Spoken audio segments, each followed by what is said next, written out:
Good morning. ఎలా ఉన్నారు? బాగున్నారండి? నేనండి మీ దుర్గబారిని. నాకైతే చీర అయితే ఒక ఇద్దరు ఫ్రెండ్స్ అండి ఒకే రకం చీర తీసుకున్నారు. అర్జెంటుగా కుట్టమన్నారు, కుడుతున్నాను. కుడదామని తీసారండి కట్టడానికి. నా దగ్గర ఒక 2 సంవత్సరాలు అవుతుందండి కత్తిరి తీసుకునేది. సరిగ్గా కట్టింగ్ అవ్వట్లేదు అనేసి మళ్ళీ నిన్నైతే మళ్ళీ ఇంకో కత్తిరి అయితే తీసుకున్నాను. కత్తిరి అయితే 250 పడింది. బాగానే ఉంది, రీజనబుల్ రేటుదే ఉందండి. మన చేతి పని మాత్రం కరెక్ట్గా ఉండాలండి. మనం కటింగ్ చేసేటప్పుడు మనకి కరెక్ట్గా లేకపోతే పని కరెక్ట్గా జరగదండి. అందుకని కరెక్ట్గా కత్తిరి అయితే కరెక్ట్గా ఉండాలి కంపల్సరీ. ఎప్పుడైనా సరే మనకి తేలిగ్గా ఉంటుంది, ఈజీగా ఉంటుందండి.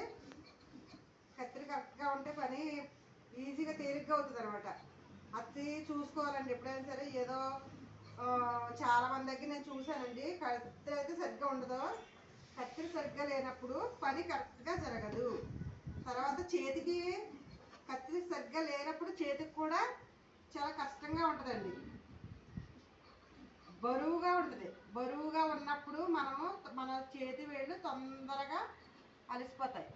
మనకి కత్తిరి సరిగ్గా ఉందనుకోండి, మనం ఎన్ని బట్టలు అయినా సరే చకచకమంటే కట్ చేయడం జరుగుతుందండి. మన పని ఈజీగా అయితే వెళ్తుంది. సరేనండి. మరి నెక్స్ట్ అదొక చీర అండి, ఇదొక చీర. ఇద్దరండి బెస్ట్ ఫ్రెండ్స్ అన్నట్టు వీళ్ళిద్దరు ఒకేసారి కట్టుకుంటారంట. అందుకోసమని ఇంతకు ముందు కూడా మీకు ఒకే రకం చీరలు కుట్టి 2 చూపించారు కదండి, ఇది కూడా ఆ టైపేనండి. సరేనండి. మరి మీకు ఈ వీడియో నచ్చినట్లయితే లైక్ చేయండి, షేర్ చేయండి, కామెంట్ రూపంలో తెలియజేయండి. సబ్స్క్రైబ్ మాత్రం మర్చిపోదు. ముఖ్యంగా ఏంటంటేనండి, మన చేతి వాడిక కత్తిరి సరిగ్గా ఉండాలండి. ఇది మాత్రం గుర్తుపెట్టుకోండి. ఓకేనండి. మరి బాయ్ బాయ్. మీ దుర్గా భవాని. బాయ్.